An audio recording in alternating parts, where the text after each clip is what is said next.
can I say that if he has achieved self-sustain, this is unimaginably momentous. If you look at the achievements of man and consider, put this into, what man has achieved, this is by far the most significant event that any man could ever achieve. And why do I say that? Well, if you think of the things that, you would think were great things that men had achieved, or humans or intelligent life had achieved, one might say, fire, the wheel, aviated, heavier than air flight, going to the moon. Okay, if we put those in that order and look at going to the moon, once you've been to the moon, no one can do that again. It's been done, but you can surpass it. You can go to, say, Mars. And once you've been to Mars and you've been to another planet, no other human can ever go to another planet and say, I was the first to get to another planet. But you could go to another solar system. And with the news out today that some American team has done some sort of partial kind of suspended animation, they put salt water into the body of these potentially dying people, and they were able to cool them down and then reanimate them later by putting blood back in.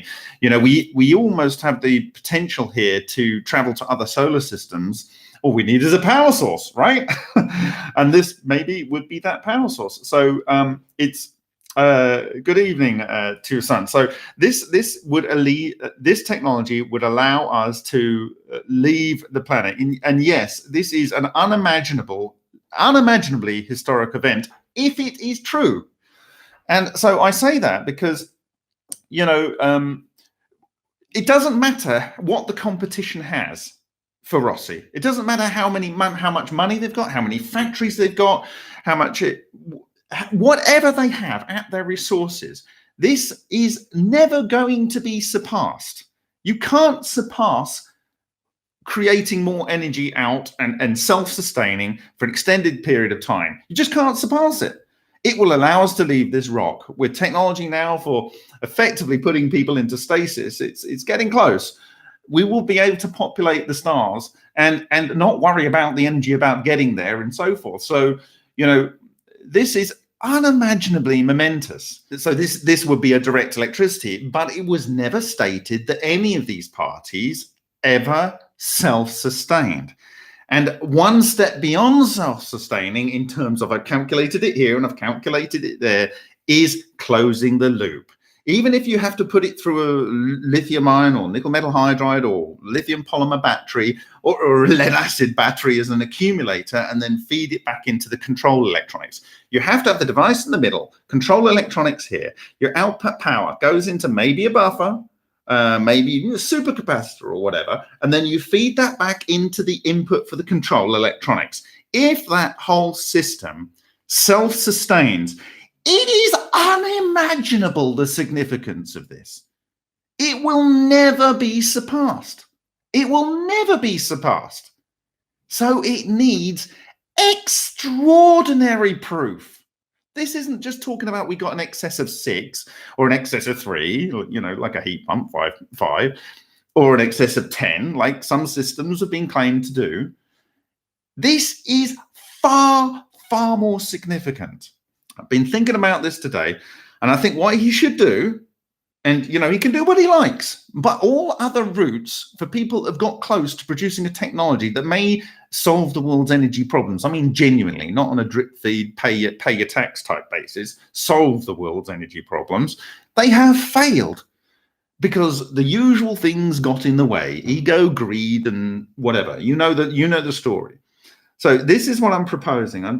Before I do, I'm just going to read any that says how to do everything, right? This is basically what Shoulders did for man. Shoulders did this. He wrote a book. That was the way to do it. He handed it out. This is the modern way to do it. You hand it out, but you hand it in a way that not even the receivers can see it, okay? You apply for the provisional patent. When you have your timestamp received back that the provisional patent has been applied for, you then send, if you choose, a the decryption key through another channel to those same recipients, okay? And then those people have a copy of what you've got in your provisional patent. They can't use it. Now, you can send that at a later time if you want as a dead man switch, okay? But you need to be able to say to the patent office when they come to you and say, look, this is, needs to be classified. And you say, sorry, I've sent out how to do it to about 50 people. I can't stop it now. And they'll have to give you the patent. You will get the credit, okay? You will get the benefit for doing something that no one will ever be able to do again, okay? You will be in a position to, as Shoulders did, get a patent for it. And the third step is this. Once those steps are gone, then you make the entire formula open. You've got your patent coming, right? Okay? You make the formula open, people can do it, and the patent office will have to give you your patent because X, Y, and Z people, and there will be many people that want to do this, X, Y, and Z people all over the world will replicate, and they will say, yeah, it works. So it'll be like, all right, Rossi, there's your patent. Because people will be able to follow the instructions. Yeah, it will have utility. It works. Okay, so, and they won't be able to commercialize it. Yeah, sure, some will, but not in the important markets. Okay, not in the important markets that's going to make a difference. And as I've said to you before, India has this rule where they say, look, if you're not going to license it to me for peanuts, we're going to make it anyway, and you're not going to get anything. All right, and China, well, forget it. They want energy more than anything, okay? And if you're not willing to license to them for peanuts, they're going to make it anyway, right? And isn't that the point?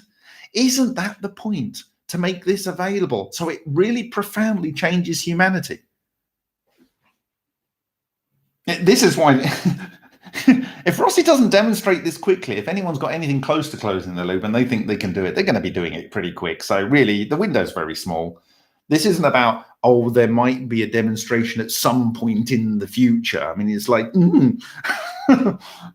get it? Yes, I mean, once you've got the energy, you can then produce syngas, you can produce synthetic oils, you can produce hydrogen, and all of these things can power the existing vehicles we drive without actually having to damage and go to wars and all that nonsense.